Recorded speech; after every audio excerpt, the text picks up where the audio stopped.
met her when, I remember 2005.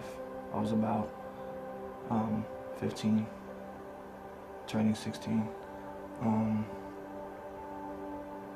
remember the first day exactly, like, we just kind of instantly connected, talking, laughing, joking around, it was like I'd known her my whole life. As time progressed, we kept on bumping into each other. It was like an acquaintance kind of thing, just a hi and bye, simple.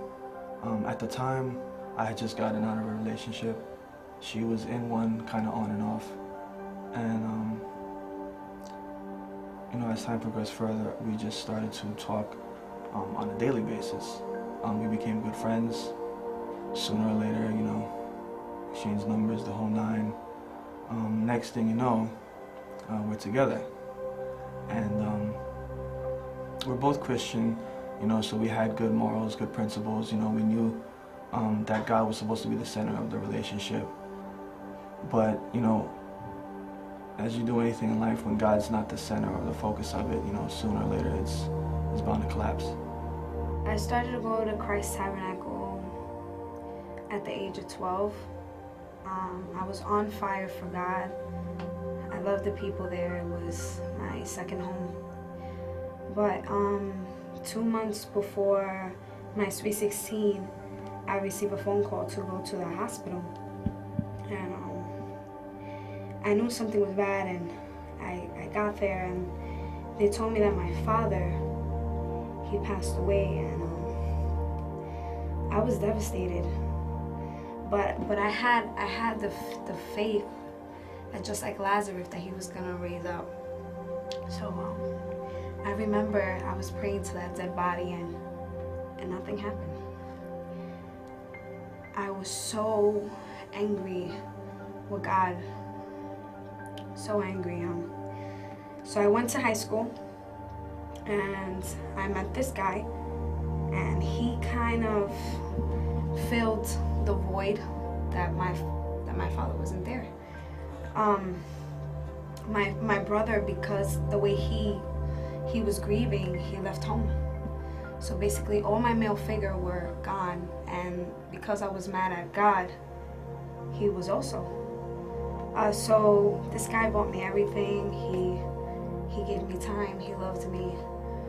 So our relationship began to get more intimate.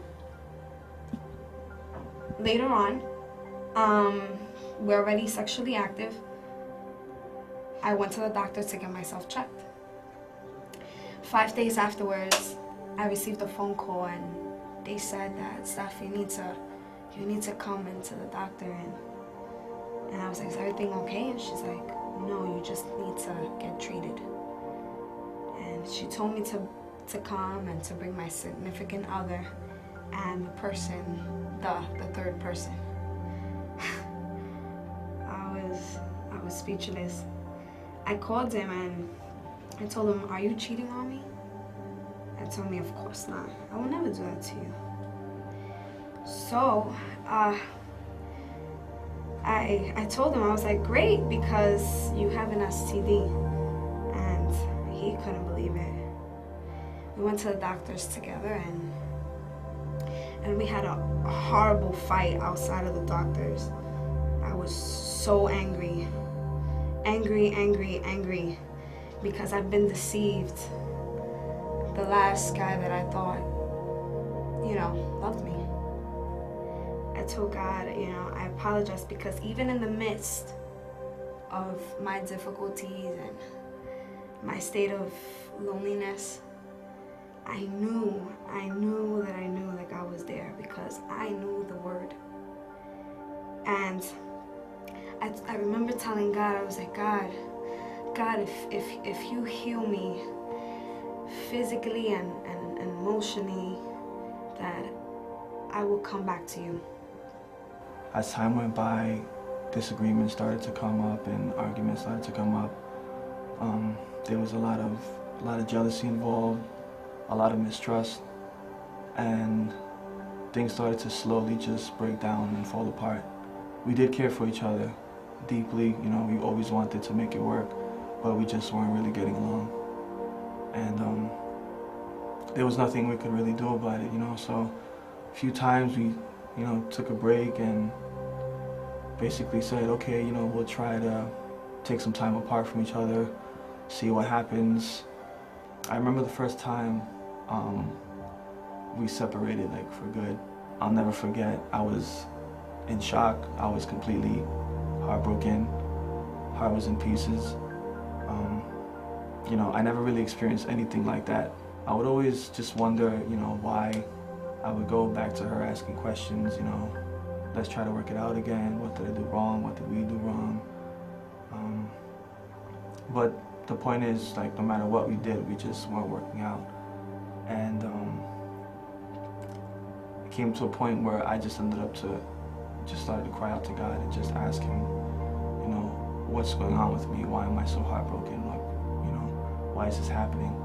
And I remember one night I was just laying in bed thinking to myself, like I usually did, and God spoke to me and he told me, you know, I'm not the center of your life anymore, you know, she is. So I realized, obviously, you know, he was right, but I knew now what I had to do, and I knew that God had to be my focus again and my center of attention. I remember I used to lay down and I felt like I wasted all my tears.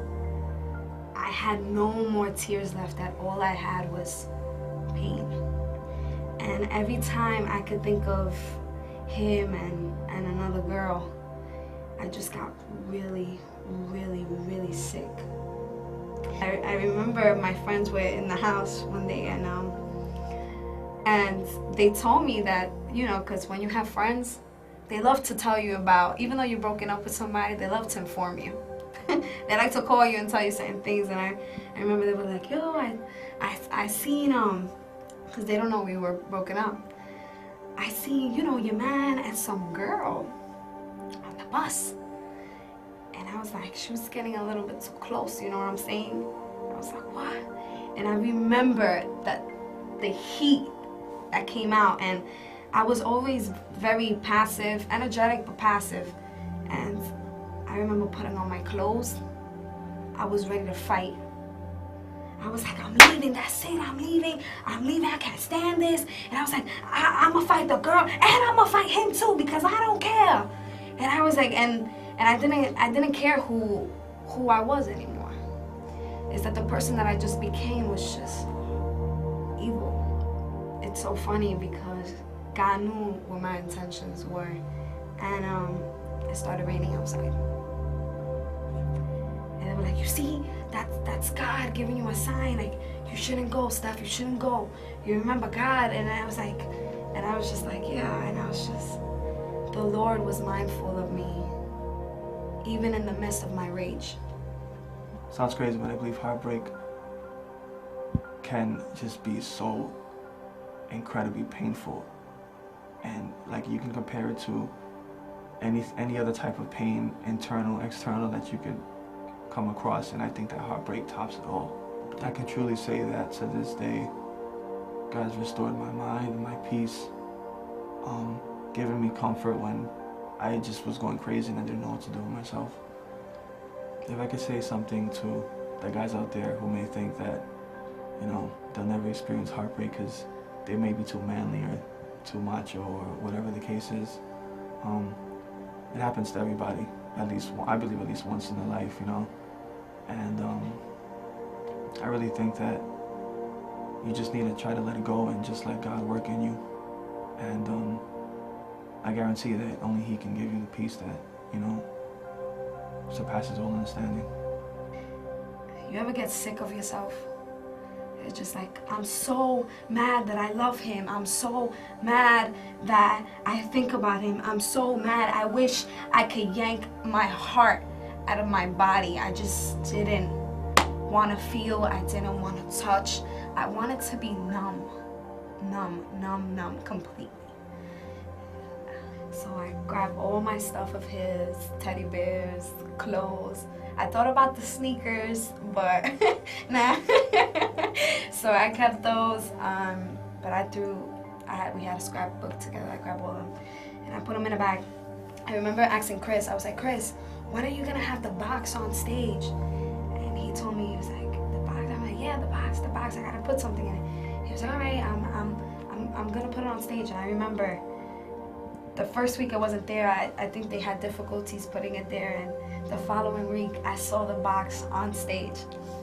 And I had my bag with me, and I put all the stuff that we had together in that box. And the reason why I wanted it there, because I wanted to give it to God. I didn't want to throw it in a garbage. I wanted to give it to the Lord so He can fix me. For those that are having a heartbreak right now, the only thing that I can say is that it's a process.